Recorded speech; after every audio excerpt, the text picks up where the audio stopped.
কাল থেকে শুরু হচ্ছে হজ যাত্রা। আশকোনা ক্যাম্পে ব্যস্ততা। হাজিদের সেবায় 171 সদস্যের মেডিকেল টিম সৌদি পৌঁছেছে, জানালো হাব। আমরা আশা করছি এই বছরের হজ অতীতের যে কোনো সময়ের তুলনা সুন্দর এবং সুশৃঙ্খল হবে। এখনো কমেনি জ্বালানির সংকট। ফিলিং স্টেশনে আজও যানবাহনের সারি। অপেক্ষা করেও তেল না পাওয়ায় ক্ষুব্ধ গ্রাহকরা। দিনের অর্ধেক শেষ, আমরা এখনো পর্যন্ত পাম্পের মেশিনে পর্যন্ত পৌঁছতে পারলাম না। ফুয়েল পাসের লিমিট আছে দৈনিক 12.5 লিটার, এখন এখানে আসলে দিচ্ছে 1200 টাকার, মানে 10 লিটার। গণভোটের রায় বাস্তবায়নের দাবিতে শনিবার ঢাকায় 11 দলীয় জোটের গণমিছিল। গড়িমসি করছে সরকার, অভিযোগ জামায়াত নেতার। বাংলাদেশের দুর্বল ব্যাংকগুলোকে তহবিল দেবে আইএফসি, ওয়াশিংটনে অর্থমন্ত্রী। ইন্টারন্যাশনাল ফান্ড ম্যানেজার যারা আছে তাদের সাথে আমরা কথা বলছি, সকলেই ইন্টারেস্টেড।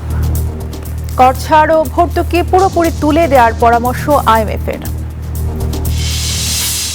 হরমুজে অবরোধ প্রত্যাহার না করলে মার্কিন জাহাজ ডুবিয়ে দেওয়ার হুমকি ইরানের। যুক্তরাষ্ট্রের বার্তা নিয়ে ইরানে পাক সেনাপ্রধান। স্বাগত নিউজ 24 সংবাদে আপনাদের সঙ্গে আছি আমি তাসনিম অর্থী। দেখছিলেন বিআরবি কেবল সংবাদ শিরোনাম। একদিন পরেই শুরু হবে হজ যাত্রা। রাজধানীর আশকোনা ক্যাম্পে এখন শেষ মুহূর্তের ব্যস্ততা। মধ্যপ্রাচ্যে ইরান ইসরায়েল যুদ্ধ পরিস্থিতি ও মিনায় তাঁবু বরাদ্দে পরিবর্তনের খবরে কিছুটা চিন্তিত হজযাত্রীরা। তাদের আশ্বস্ত করে ধর্মমন্ত্রী বলেছেন, হাজিদের নিরাপত্তায় সর্বোচ্চ গুরুত্ব দিচ্ছে সরকার। মাসুদ সুমনের প্রতিবেদন। রাজধানীর আশকোনা হজ ক্যাম্পে এখন উৎসবের আমেজ। শেষ মুহূর্তের প্রয়োজনীয় নথিপত্র বুঝে নিতে ব্যস্ত আল্লাহর ঘরের মেহমানরা। সবার চোখে মুখে প্রশান্তি, তবে কিছুটা উদ্বেগের ছাপও স্পষ্ট। কারণ মধ্যপ্রাচ্যের অস্থির পরিস্থিতি, ফ্লাইটের রুট পরিবর্তন বা যাতায়াতে কোনো প্রভাব পড়বে কিনা সংশয়ে অনেকে। এরকম জিজ্ঞেস করছিলাম এজেন্সির মালিকদেরকে, বলছে যে কিছু হবে না ইনশাল্লাহ। ভিসা কার্যক্রম সম্পন্ন এবং টোটাল প্রস্তুতি সম্পন্ন। তবে এক্ষেত্রে একটি বিষয়, বিমান টিকিটগুলো আগে ইস্যু করার কারণে কিছুটা প্রবলেম হয়েছে। যে হজযাত্রীগুলো রিপ্লেসমেন্ট হয়েছে তাদের টিকিট পরিবর্তন করা নিয়ে একটা জটিলতা আছে। ব্যবস্থাপনা এখন পর্যন্ত ভালোই আছে, তবে একটা বিষয়, নুসুব কার্ডটা এখানে দেওয়ার কথা, এখন নাকি এটা ডিসিশনটা পরিবর্তন হয়েছে। বাংলাদেশিরা সাধারণত মিনায় পাশাপাশি তাঁবুতে থাকেন, তবে এবার তাঁবুর দূরত্ব ও অবস্থানে পরিবর্তন এসেছে। এতেও দেখা দিয়েছে দুশ্চিন্তা। এমন অবস্থায় উদ্যোগ নিয়েছে হজ এজেন্সিগুলো। আমি একটা তাঁবু পেয়েছি ঢাকা বিশ্ববিদ্যালয়ের, একটা সচিবালয়, একটা পল্টনে, একটা কাকরাইলে, এরকম বিচ্ছিন্নভাবে খণ্ডিত তাঁবু আমরা পেয়েছি। এটি আমি শুরুতে বলছিলাম কিছুটা আমাদের জন্য চ্যালেঞ্জিং। গতদিন মাননীয় প্রধানমন্ত্রীর সভাপতিতে যে মিটিং, সেখানে এটি সর্বোচ্চ গুরুত্ব দিয়ে আলোচিত হয়েছে এবং আমরা আমাদের হজ ভলান্টিয়ারের সংখ্যা, হজ কর্মীর সংখ্যা, গাইডের সংখ্যা বাড়িয়ে পাশাপাশি সরকার এবং এজেন্সিগুলো মিলে হাব মিলে আমরা চেষ্টা করব সেই গ্যাপটা কাভার করে হাজিদের যাতে সার্ভিসটা ইনশিওর করা যায়। যাত্রীদের এসব দুশ্চিন্তা নিয়ে কথা বলেছেন ধর্মমন্ত্রী। জানান, হাজিদের নিরাপত্তা ও সেবাদানে সর্বোচ্চ গুরুত্ব দিচ্ছে সরকার। আমাদের মাননীয় প্রধানমন্ত্রী তারেক রহমান সাহেব এই ব্যাপারে সুস্পষ্ট নির্দেশনা আমাদেরকে দিয়েছেন। এগুলি উনি সহ্য করবেন না, আমরাও সহ্য করব না। কাউকেই ক্ষমা করা হবে না হজ নিয়ে যারা 2 নম্বরই করবে। আমরা তো এবার পুরোপুরি সুযোগ পাই নাই। আগের গভর্নমেন্টের সময় সব কিছু হয়ে গেছে, আমরা শুধু ফর্মালিটিসগুলি এখন পালন করতেছি। শুক্রবার দিবাগত মধ্যরাতে 2026 সালের হজ যাত্রার উদ্বোধন করবেন প্রধানমন্ত্রী তারেক রহমান। মক্কার পথে পাড়ি জমানোর অপেক্ষায় 78,500 হজযাত্রী। মাসুদ সুমন, নিউজ 24, ঢাকা। শুক্রবার দিবাগত রাত 12:30টায় 419 জন যাত্রী নিয়ে ঢাকা ছাড়বে বছরের প্রথম হজ ফ্লাইট। বৃহস্পতিবার সকালে আশকোনা হজ ক্যাম্প পরিদর্শনে যান হাব মহাসচিব ফরিদ আহমেদ মজুমদার। তিনি জানান, এবার বাংলাদেশ থেকে 78,500 মানুষ হজে যাচ্ছেন। তাদের সেবায় 171 সদস্যের মেডিকেল টিম ইতিমধ্যে সৌদি আরবে পৌঁছেছেন। হজ ব্যবস্থাপনায় এবার নতুন মাত্রা যোগ করেছে ডিজিটাল নুসুক কার্ড। বেসরকারি যাত্রীরা দেশেই এই কার্ড পেলেও সরকারি ব্যবস্থাপনার যাত্রীরা এটি সংগ্রহ করবেন সৌদি আরবে পৌঁছে নিজ নিজ হোটেলের লবি থেকে। আগামী দিনগত রাতে মাননীয় প্রধানমন্ত্রী প্রথম হজ ফ্লাইট উদ্বোধন করবেন এবং ওনার উদ্বোধনের মধ্য দিয়ে ইনশাল্লাহ 2026 সালের হজযাত্রীদের হজযাত্রা শুরু হবে। আমাদের মাননীয় প্রধানমন্ত্রীর সার্বিক দিক নির্দেশনায় এবং ধর্ম বিষয়ক মন্ত্রণালয়ের মাননীয় মন্ত্রীর নেতৃত্বে আমরা সম্মিলিতভাবে কাজ করছি।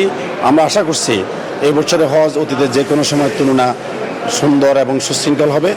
সরকারের নানা পদক্ষেপের পরেও দেশ জুড়ে কাটছে না জ্বালানি সংকট। ইরান যুদ্ধ ঘিরে সৃষ্ট জ্বালানি সংকটের ধাক্কা সামলাতে হিমশিম খাচ্ছেন তেল ও পাম্প সংশ্লিষ্টরা। যেসব পেট্রোল পাম্পে তেল মিলছে সেসব জায়গাতেও লম্বা সিরিয়াল। এদিকে ফুয়েল পাস নিয়েও ভোক্তাদের রয়েছে নানান অভিযোগ। চৈত্রের গরমে ঘন্টার পর ঘন্টা লাইনে দাঁড়িয়ে হাঁসফাঁস অবস্থা। কেউ কেউ লাইনে আছেন গতকাল থেকে, আবার অনেকে লাইনে দাঁড়িয়েছেন ভোরের সূর্য ওঠার আগেই। দীর্ঘ সময় অপেক্ষায় থেকে পর্যাপ্ত তেল না পেয়ে চরমে পৌঁছেছে ভোক্তাদের হতাশা। এদিকে যারা ফুয়েল পাসের মাধ্যমে তেল নিতে এসেছেন তাদের দাবি, অ্যাপ অনুযায়ী পর্যাপ্ত তেল দেয়া হচ্ছে না। দিনের অর্ধেক শেষ, আমরা এখনো পর্যন্ত পাম্পের মেশিনে পর্যন্ত পৌঁছতে পারলাম না। আমাদের যেমন ফুয়েল পাসের লিমিট আছে দৈনিক 12.5 লিটার, এখন এখানে আসলে দিচ্ছে 1200 টাকার, মানে 10 লিটার। পাম্প সংশ্লিষ্টরা বলছেন অবৈধ মজুতদারদের কারণে তৈরি হচ্ছে এমন দুর্দশা। এছাড়া চাহিদা অনুযায়ী ডিপো থেকে পর্যাপ্ত তেল না পাওয়ার দাবিও রয়েছে পাম্প মালিকদের। ইরান আর ইসরায়েলের যুদ্ধ, তারপরে ট্যাঙ্কারগুলোর মধ্যে আঘাত, হরমুজ প্রণালী বন্ধ, নানান চিন্তা করে সবাই মনে করেন আমার মনে হয় তেল মজুত করতেছে। আমি এমন ড্রাইভার দেখলাম যে কালকে তেল নিয়ে গেছে, সে আবারও আজকে আসে। সংকট নিরসনে সরকারের আরও জোরালো নজরদারি ও কার্যকর পদক্ষেপের প্রত্যাশা গ্রাহকদের। মাহমুদুল হাসান ইমন, নিউজ 24, ঢাকা। রাজধানীর ফিলিং স্টেশনগুলোতে আজও জ্বালানির জন্য যানবাহনের দীর্ঘ অপেক্ষা। এ বিষয়ে বিস্তারিত জানাতে কল্যাণপুর থেকে আমাদের সাথে যুক্ত আছেন সহকর্মী মাহমুদুল হাসান ইমন। ইমন, ফিলিং স্টেশনে আজকে কি চিত্র দেখতে পাচ্ছেন এবং যানবাহনের সারি বা যানবাহনের ভিড় কতটা? গত 1 মাস ধরে যে চিত্র আমরা দেখেছি, আসলে একটি তেলের পাম্প ঘিরে তীব্র যানজট, লম্বা সিরিয়াল এবং যারা গ্রাহক আছে তাদের হতাশা এবং তাদের ভোগান্তি, আসলে একই চিত্র আজকেও আমি দেখতে পেয়েছি। আমি কল্যাণপুরে একটি তেলের পাম্পে এসেছি এবং সেখানে সকাল থেকে আসলে যারা গ্রাহক ছিলেন, যারা ভোক্তা ছিলেন, তাদের সাথে আমরা কথা বলেছি। তারা আমাদেরকে যেটা বলেছেন যে আসলে কেউ কেউ গত রাত থেকে, কেউ কেউ গতকাল থেকে লম্বা সিরিয়াল ধরে এখানে অপেক্ষা করছেন, কিন্তু আসলে পর্যাপ্ত তেল তারা পাচ্ছেন না।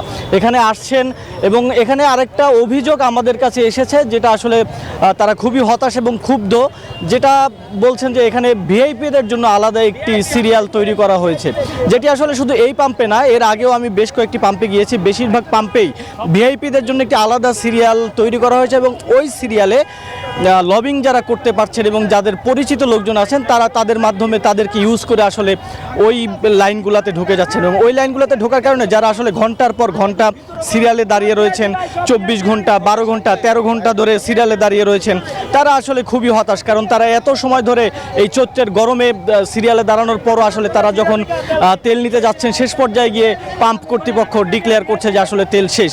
এবং আরেকটা কথা জানিয়ে রাখতে চাই যে তেল যদি একবার শেষ ডিক্লেয়ার হয়ে যায় তাহলে আসলে এই পাম্পটিতে, কল্যাণপুরে আমি যেখানে দাঁড়িয়ে আছি, সেখানে আসলে সেদিনকার মতো আর তেল পাওয়া যায় না। পরবর্তী দিন আবার নতুন ডিপো থেকে নতুন একটি গাড়ি আসে এবং ওই গাড়ি আসার পর আবার নতুন করে তেল সাপ্লাই দেওয়া শুরু হয়। এই ছিল কল্যাণপুর থেকে আমার কাছে সর্বশেষ তথ্য। ফিরে যাচ্ছি স্টুডিওতে। অর্থই ধন্যবাদ আপনাকে। মাহমুদুল হাসান ইমন জানাচ্ছিলেন কল্যাণপুর থেকে। দেশের 15 জন বিশিষ্ট ব্যক্তি ও 5 প্রতিষ্ঠানকে স্বাধীনতা পুরস্কার প্রদান করবেন প্রধানমন্ত্রী তারেক রহমান। এর আগে সংসদ অধিবেশনের ফাঁকে সচিবালয়ে সৌজন্য সাক্ষাৎ করতে যান প্রধানমন্ত্রী। এরপর বিকেল 4টায় রাজধানীর ওসমানী স্মৃতি মিলনায়তনে যোগ দেবেন স্বাধীনতা পুরস্কার প্রদান অনুষ্ঠানে। এবছর স্বাধীনতা, গণতন্ত্র, নারী শিক্ষা সহ দেশ গঠনে সার্বিক অবদানের জন্য প্রয়াত প্রধানমন্ত্রী খালেদা জিয়াকে স্বাধীনতা পুরস্কারের জন্য মনোনীত করা হয়েছে। এছাড়া 14 জন বিশিষ্ট ব্যক্তি ও 5 প্রতিষ্ঠানকে স্বাধীনতা পুরস্কার পদক প্রদান করবেন সরকার প্রধান। সন্ধ্যা 6টায় মন্ত্রী পরিষদের বৈঠকে যোগ দেবেন প্রধানমন্ত্রী। গণভোটের রায় বাস্তবায়নে গড়িমসি করছে সরকার, এমন অভিযোগ করলেন জামায়াতের সেক্রেটারি মিয়া গোলাম পরোয়ার। বলেন, সংসদের বিরোধী দলের সদস্যদের কণ্ঠরোধ করে গুরুত্বপূর্ণ দাবি উপেক্ষা করা হচ্ছে। বৃহস্পতিবার রাজধানীর মগবাজারে বৈঠক শেষে সংবাদ সম্মেলনে নতুন কর্মসূচি ঘোষণা করে 11 দল। কর্মসূচি অনুযায়ী 18 এপ্রিল থেকে 2রা মে পর্যন্ত দ্বিতীয় দফার কর্মসূচি চলবে। 18 এপ্রিল ঢাকায়, 25 এপ্রিল বিভাগীয় শহরে এবং 2রা মে জেলাগুলোতে গণমিছিল অনুষ্ঠিত হবে। 18 এপ্রিল থেকে আগামী 2রা মে পর্যন্ত আমরা এই পরবর্তী দফার কর্মসূচি এক এক করে বলছি। 18 এপ্রিল শনিবার 11 দলের উদ্যোগে রাজধানী ঢাকায় গণমিছিল অনুষ্ঠিত হবে। 25 এপ্রিল শনিবার সকল বিভাগীয় শহরে গণমিছিল ঢাকা ব্যতীত। বিচারিক আদালতে মামলার জট নিরসনে 150 সিভিল জজ নিয়োগ এবং 304 জন বিচারকের নতুন পদ সৃষ্টির প্রক্রিয়া চলছে। বৃহস্পতিবার সংসদে এই কথা জানান আইনমন্ত্রী আসাদুজ্জামান। তিনি জানান, বেশ কয়েকটি বার অ্যাসোসিয়েশনের অনুরোধের কারণেই বার কাউন্সিল নির্বাচন স্থগিত করেছে সংস্থাটি। বিরোধী দলীয় সংসদ সদস্য আক্তার হোসেনের প্রশ্নের জবাবে এই তথ্য নিশ্চিত করেন আইনমন্ত্রী। বলেন, পারিবারিক আদালত হবে ফ্যামিলি কোর্ট, সেই সাথে হয়রানিমূলক মামলা প্রত্যাহারের পদক্ষেপ নেওয়া হয়েছে বলেও জানান তিনি। আইনমন্ত্রী জানান, নারী ও শিশু নির্যাতনের মামলা শিগগিরই শেষ করতে বিশেষ কমিটি গঠন করা হয়েছে। এদিন মনোযোগ আকর্ষণের 72টি নোটিশ দিয়েছেন সংসদ সদস্যরা। জনগুরুত্বপূর্ণ বিষয় আনা নোটিশের ওপর চলে আলোচনার শেষে আগামী 19 এপ্রিল বিকেল 3টা পর্যন্ত অধিবেশন মুলতবি ঘোষণা করেন ডেপুটি স্পিকার। ঢাকা বার সহ বেশ কয়েকটি বার অ্যাসোসিয়েশন থেকে বার কাউন্সিলের কাছে অনুরোধ এসেছে যে তাদের ওখানে এখন নির্বাচন চলছে, তাদের নির্বাচন প্রক্রিয়া সমুন্নত রাখার জন্য, এইটাকে নির্ঝঞ্ঝাট রাখার জন্য, ওই বার অ্যাসোসিয়েশনগুলোর নির্বাচনকে নির্ঝঞ্ঝাট রাখার জন্য নির্বাচনটা পিছানোর জন্য বলেছেন। এবং বার কাউন্সিল একটি সংবিধিবদ্ধ সংস্থা হিসাবে বিভিন্ন বার অ্যাসোসিয়েশনের সেই অনুরোধটাও রক্ষা করেছেন। ঘুরে দাঁড়াতে বাংলাদেশের দুর্বল ব্যাংকগুলোকে তহবিল দেবে ইন্টারন্যাশনাল ফিনান্স কর্পোরেশন IFC। আর পুঁজিবাজার উন্নয়নে সহায়তার আশ্বাস দিয়েছে বহুজাতিক আর্থিক প্রতিষ্ঠান জেপি মর্গান। ওয়াশিংটনে বিশ্ব ব্যাংক ও IMF এর বসন্তকালীন বৈঠকে সংস্থা দুটির সাথে আলোচনার পর একথা জানিয়েছেন অর্থমন্ত্রী। তবে আগামী অর্থ বছরের বাজেটই আয়কর, ভ্যাট ও কাস্টমস ডিউটিতে বিদ্যমান কর ছাড় ও ভর্তুকি পুরোপুরি তুলে দেওয়ার পরামর্শ দিয়েছে IMF। বিশ্বব্যাংক ও IMF এর বসন্তকালীন সভার তৃতীয় দিনে বাংলাদেশ প্রতিনিধি দল বৈঠক করে উন্নয়নশীল দেশগুলোর বেসরকারি খাতে বিনিয়োগ ও পরামর্শদাতা প্রতিষ্ঠান ইন্টারন্যাশনাল ফাইন্যান্স কর্পোরেশনের প্রতিনিধিদের সাথে। পরে অর্থমন্ত্রী জানান, বাংলাদেশের বেশ কিছু খাতে বিনিয়োগ বাড়াতে আগ্রহী সংস্থাটি। দেশের দুর্বল ব্যাংকগুলোতে IFC বিনিয়োগ করলে ব্যাংকগুলোর ঘুরে দাঁড়ানোর সুযোগ তৈরি হবে বলেন অর্থমন্ত্রী। এছাড়া অর্থমন্ত্রী বৈঠক করেন প্রভাবশালী মার্কিন বহুজাতিক আর্থিক প্রতিষ্ঠান জেপি মর্গানের কর্মকর্তাদের সাথেও, যেখানে আলোচনা হয় পুঁজিবাজারের উন্নয়ন নিয়ে। শেয়ারটা প্রপারলি ট্রেড হবে, এই জন্য যে ডিরেগুলেশন গুলো আমরা করছি এবং SEC-তে বড় ধরনের চেঞ্জ আসবে এবং বাংলাদেশকে ফ্রন্টিয়ার মার্কেট থেকে ইমার্জিং মার্কেটে নিয়ে যাওয়ার জন্য যে কাজগুলো সেগুলো আমরা করছি। ইন্টারন্যাশনাল ফান্ড ম্যানেজার, বিনিয়োগকারী যারা আছে তাদের সাথে আমরা কথা বলছি, সকলেই ইন্টারেস্টেড। আশা করি খুব কম সময়ের মধ্যে পুঁজিবাজারে আমরা একটা পরিবর্তন আনতে পারব। এদিন বিভিন্ন দেশ থেকে আসা সাংবাদিকদের মুখোমুখি হন IMF ব্যবস্থাপনা পরিচালক ক্রিস্টালিনা জর্জিয়েভা। তিনি জানান, মধ্যপ্রাচ্যের যুদ্ধে সবচেয়ে বেশি ঝুঁকিতে আছে এশিয়ার কিছু দেশ। Development, of course, there is one issue that we all need to be very watchful, and it is financial stability. That for now seems to be holding relatively well. Asia is very severely impacted because of that dependency of imports. এদিকে বাংলাদেশের করনীতি নিয়ে ফের কঠোর বার্তা দিয়েছে IMF। আগামী অর্থ বছরের বাজেটেই আয়কর, ভ্যাট ও কাস্টমস ডিউটিতে বিদ্যমান কর ছাড় ও ভর্তুকি পুরোপুরি তুলে দেওয়ার পরামর্শ দিয়েছে সংস্থাটি। হোসাইন শাহাদাত, ডেস্ক রিপোর্ট, নিউজ 24। ঢাকার কেরানীগঞ্জে চীনা প্রতিষ্ঠানে ডাকাতি ও দেশটির এক নাগরিককে কুপিয়ে জখম করার ঘটনায় 5 জনকে গ্রেফতার করেছে র্যাব। উদ্ধার হয়েছে লুট করা বিভিন্ন মালামাল। এদিকে কদমতলীতে অস্ত্র এবং গুলিসহ গ্রেফতার হয়েছেন 2 ব্যক্তি। বৃহস্পতিবার সকালে কারওয়ান বাজারে র্যাবের মিডিয়া সেন্টারে সংবাদ সম্মেলনে এসব তথ্য জানানো হয়।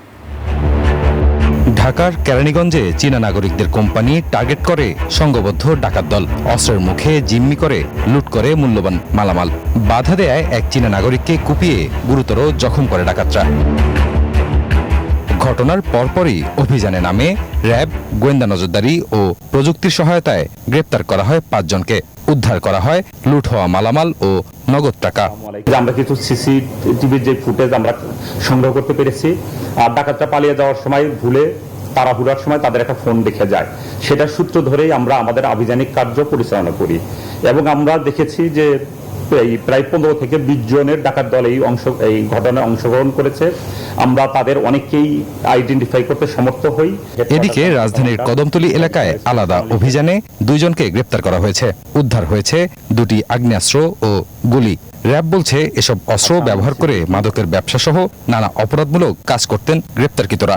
কদমতলী এলাকায় সেখানে সেই অভিযানে গিয়ে আমরা দুর্ধর্ষ 2 জন অস্ত্রধারী সন্ত্রাসীর আমরা খবর পাই। তৎক্ষণাৎ তাদের সেখানে আমরা অভিযান পরিচালনা করে অস্ত্রসহ 2 জন সন্ত্রাসীকে আমরা গ্রেপ্তার করি। র্যাব বলছে অপরাধ ঠেকাতে তারা সক্রিয় আছেন। সাধারণ মানুষকেও সতর্ক থাকার আহ্বান বাহিনীটির। রাজু মাহমুদ, নিউজ 24, ঢাকা। আন্তর্জাতিক কূটনৈতিক ফোরামে অংশ নিতে তুরস্কে যাচ্ছেন পররাষ্ট্রমন্ত্রী খলিলুর রহমান। তুরস্কের প্রেসিডেন্ট রিসেপ তাইপ এরদোয়ানের পৃষ্ঠপোষকতায় আগামী 17 থেকে 19 এপ্রিল অনুষ্ঠিত হতে যাচ্ছে 5ম আন্তালিয়া ডিপ্লোমেসি ফোরাম। এই আন্তর্জাতিক কূটনৈতিক সম্মেলনে বাংলাদেশ প্রতিনিধি দলের নেতৃত্ব দেবেন পররাষ্ট্রমন্ত্রী খলিলুর রহমান। পররাষ্ট্র মন্ত্রণালয়ের সূত্র মতে সফরকালে পররাষ্ট্রমন্ত্রী বিভিন্ন দেশের উচ্চ পর্যায়ের প্রতিনিধি এবং পররাষ্ট্রমন্ত্রীদের সঙ্গে বৈঠকে অংশ নেবেন। ফোরামের ফাঁকে তুরস্কের পররাষ্ট্রমন্ত্রী হাকান ফিদানের সঙ্গে তার দ্বিপক্ষীয় বৈঠক হওয়ার কথা রয়েছে। এই সফরে বৈশ্বিক ও আঞ্চলিক ইস্যুতে মত বিনিময়ের মাধ্যমে বিভিন্ন দেশের সঙ্গে সম্পর্ক আরও গভীর করার বিষয়টি গুরুত্ব পাবে। গণঅভ্যুত্থান শব্দ সংযুক্ত করে শিগগিরই জাতীয় সম্প্রচার নীতিমালা চূড়ান্ত করা হচ্ছে। সচিবালয়ে তথ্য সচিবের সাথে বৈঠক শেষে কথা জানান টেলিভিশন মালিকদের সংগঠন অ্যাটকো এবং কেবল অপারেটরদের সংগঠন কোয়াবের নেতারা। তারা বলেন, সচিবের সাথে বৈঠকে সম্প্রচার নীতিমালা সংশোধন নিয়ে আলোচনা হয়। সম্প্রচার নীতিমালায় কিছু ভাষাগত পরিবর্তন করা হচ্ছে, মুক্তিযুদ্ধের সাথে গণ অভ্যুত্থানের ইতিহাস সংযোজন করা হবে। এছাড়া বেসরকারি টেলিভিশনগুলোকে পে চ্যানেলে রূপান্তর নিয়ে আলোচনা হয়েছে বৈঠকে। ডিজিটালাইজেশন না হলে, এই চ্যানেল না হলে কিন্তু ইন্ডাস্ট্রি বাঁচবে না। সেটা খুবই গুরুত্বপূর্ণ। সে বিষয়ে আমরা আজকে আবারও তাগিদ দিয়েছি যাতে এটাতে ওনারা কথা দিয়েছে যে খুব শীঘ্রই এটা নিয়ে বসবে এবং কাজ করবে। রাজধানী গুলশানে উদ্বোধন হলো হায়ার বাংলাদেশের নতুন শোরুম। রাজধানী গুলশানে বিটিআই ল্যান্ডমার্কে আউটলেটটি উদ্বোধন করা হয়। গ্রাহকদের রুচি এবং চাহিদাকে প্রাধান্য দিয়ে আউটলেটে একই ছাদের নিচে আয়োজন করা হয়েছে হায়ারের সব ধরনের হোম অ্যাপ্লায়েন্স প্রযুক্তির নান্দনিক সমন্বয়। আউটলেটটিতে টেলিভিশন, এয়ার কন্ডিশনার ও ওয়াশিং মেশিন সহ বিভিন্ন প্রযুক্তির সমাহার রয়েছে। হরমুজ প্রণালীতে পুলিশের ভূমিকা পালন করতে গেলে ডুববে মার্কিন জাহাজ। আন্তর্জাতিক জলসীমায় মার্কিন অবরোধের পর এমন হুঁশিয়ারি দিয়েছেন ইরানের সর্বোচ্চ নেতার সামরিক উপদেষ্টা। এমন পরিস্থিতিতেও যুক্তরাষ্ট্রের প্রস্তাব নিয়ে আলোচনা করতে ইরান সফরে গেছেন পাকিস্তানের সেনাপ্রধান আসিম মুনির। এদিকে দ্বিতীয় দফা আলোচনা পাকিস্তানেই হতে পারে বলে জানিয়েছে হোয়াইট হাউস। হরমুজ প্রণালী নিয়ে ইরান যুক্তরাষ্ট্রের পাল্টাপাল্টি পদক্ষেপে আন্তর্জাতিক অঙ্গনে দেখা দিয়েছে তীব্র উত্তেজনা। মার্কিন অবরোধ পরিস্থিতিকে করেছে আরো জটিল। এর মধ্যে এবার গুরুত্বপূর্ণ এ জলপথটিতে মার্কিন জাহাজ ডুবিয়ে দেওয়ার হুমকি দিয়েছে ইরান। দেশটির সর্বোচ্চ নেতা মুজতবা খামেনির সামরিক উপদেষ্টা সতর্ক করে বলেন, ট্রাম্প হরমুজ প্রণালীর পুলিশ হতে চাইলে জাহাজ ডুবিয়ে দেওয়া হবে। এগুলো অবশ্যই আমাদের ক্ষেপণাস্ত্রের আওতায় আসতে পারে। আমাদের এই জাহাজগুলো আমাদের প্রথম ক্ষেপণাস্ত্রেই ডুবে যাবে। ইতোমধ্যে যুক্তরাষ্ট্রের বার্তা নিয়ে এবং দ্বিতীয় দফা আলোচনার সমন্বয় করতে ইরান সফরে গেছেন আসিম মুনিরের নেতৃত্বে উচ্চ পর্যায়ের এক পাকিস্তানি প্রতিনিধি দল। ইরানি পররাষ্ট্রমন্ত্রী আব্বাস আরাগচির সঙ্গে বৈঠকে সেরেছেন। তবে ইরানের অধিকার ও স্বার্থের উপরই আলোচনা নির্ভর করছে বলে জানান দেশটির পরমাণু শক্তি প্রধান। ইরানের অধিকার ও স্বার্থ স্বীকৃত হলে এবং এর মর্যাদা সম্মানিত হলেই আলোচনা ফলপ্রসূ হতে পারে। এদিকে দ্বিতীয় দফা আলোচনা পাকিস্তানে হওয়ার সম্ভাবনার কথা জানিয়েছে হোয়াইট হাউস। তবে পুরো আলোচনার দিকেই তীক্ষ্ণ নজর রাখছে ইসরায়েল। অন্যদিকে ইরান যুদ্ধ বন্ধে ট্রাম্পের ক্ষমতা সীমিত করার লক্ষ্যে সিনেটে ভোটাভুটি চতুর্থবারের মতো ব্যর্থ হয়েছে। প্রস্তাবটির বিপক্ষে 52টি এবং পক্ষে ভোট পড়ে 47টি। তবে চেষ্টা চালিয়ে যাওয়ার ঘোষণা দিয়েছে ডেমোক্রেটরা। আফরিন মৌ, নিউজ 24। সৌদি সফরে গিয়ে দেশটির যুবরাজ মোহাম্মদ বিন সালমানের সঙ্গে বৈঠক করলেন পাকিস্তানের প্রধানমন্ত্রী শাহবাজ শরীফ। এ সময় আঞ্চলিক ও আন্তর্জাতিক বিভিন্ন বিষয় নিয়ে আলোচনা করেন দুই নেতা। এ সময় পাকিস্তানে চলমান যুক্তরাষ্ট্র ও ইরানের মধ্যকার আলোচনাও গুরুত্ব পায়। আঞ্চলিক স্থিতিশীলতা ফেরাতে ধারাবাহিক কূটনৈতিক প্রচেষ্টার গুরুত্ব তুলে ধরেন সৌদি যুবরাজ। এ সময় তিনি পাকিস্তানের ভূমিকার প্রশংসা করেন। বৈঠকের শেষ পর্যায়ে দুই দেশের পারস্পরিক স্বার্থ ও ভ্রাতৃত্বপূর্ণ সম্পর্ক আরও জোরদার করার অঙ্গীকার পুনর্ব্যক্ত করেন তারা। এই ছিল নিউজ 24 সংবাদে এতক্ষণ সাথে থাকায় ধন্যবাদ সবাইকে।